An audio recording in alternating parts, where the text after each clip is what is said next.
The classroom version of economics usually begins with tidy graphs and ends with neat equations. Supply meets demand. Markets balance themselves. Money is neutral. But the real story, the one that quietly shaped the modern world, begins not in a textbook, but in a locked room with tired men in suits, ashtrays overflowing, and a single, terrifying question hanging in the air. What happens when money itself stops being trusted? In the summer of 1944, while World War II was still burning across Europe and the Pacific, delegates from 44 countries gathered in Bretton Woods, New Hampshire. Outside, the mountains were calm and green. Inside, the world's financial future was being rewritten. The United States emerged from the war as an industrial giant, holding roughly 3/4 of the world's gold reserves. The deal they offered was simple and powerful. The US dollar would be backed by gold. Every other major currency would be backed by the dollar. Stability would return. Chaos would end. For a generation, it worked. Trade expanded. Economies rebuilt. America became the center of gravity for global finance. But beneath the surface, a quiet imbalance was growing. The United States was spending more than it earned on military bases, wars, and social programs. Dollars flooded the world. Foreign governments began to realize something unsettling. There were far more dollars in circulation than gold in Fort Knox. The promise at the heart of the system was cracking.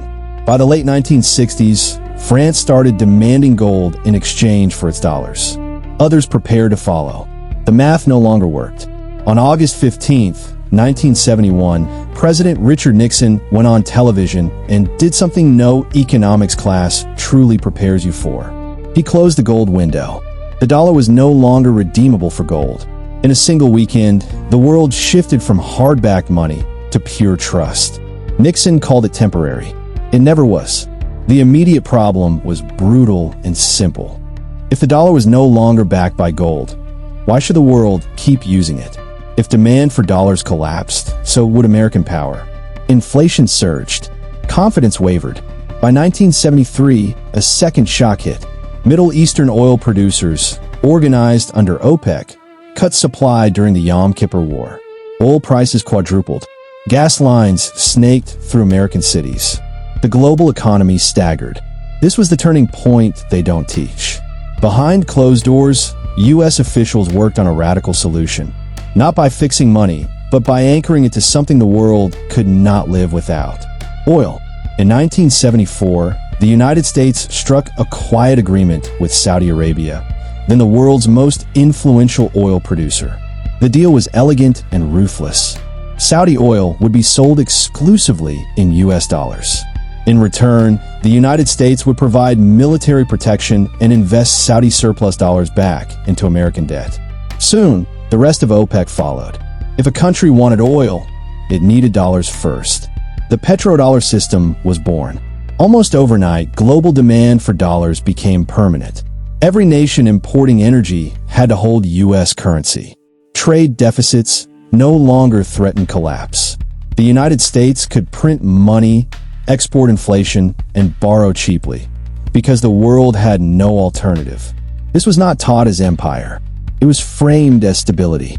But power always has consequences. Throughout the 1980s and 1990s, dollars poured into developing countries as loans. When interest rates rose, debt crises exploded across Latin America and Africa.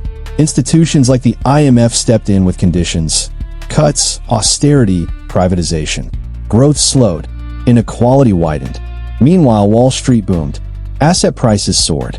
Finance grew faster than the real economy. By the time the 2008 financial crisis hit, the system's fragility was impossible to ignore. Banks had built towers of leverage on cheap dollar funding. When trust snapped, the world froze. And once again, the solution revealed the truth of the system. The U.S. Federal Reserve did not just save American banks. It opened dollar swap lines to foreign central banks, acting as a global lender of last resort. There was no vote, no global debate, because there was no substitute. This is the economic story they never teach in school. That modern money is not backed by gold or productivity or even discipline, but by power, networks, and necessity.